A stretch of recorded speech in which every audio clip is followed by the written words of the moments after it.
Ho il piacere di comunicare agli utenti dell'ULSS 6 Euganea che dal 19 di settembre partirà lo sportello amministrativo online.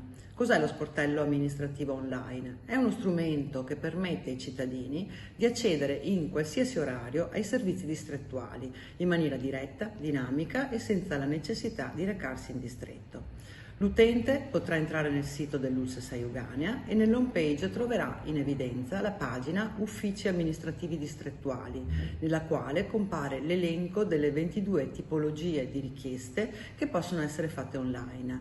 Un esempio: il cambio medico, il cambio pediatra, l'iscrizione di un nuovo nato, la richiesta ad esempio di certificati di esenzione per patologie o per reddito, la richiesta di un duplicato di tessera sanitaria oppure la richiesta ad esempio di attivazione del servizio di telesoccorso.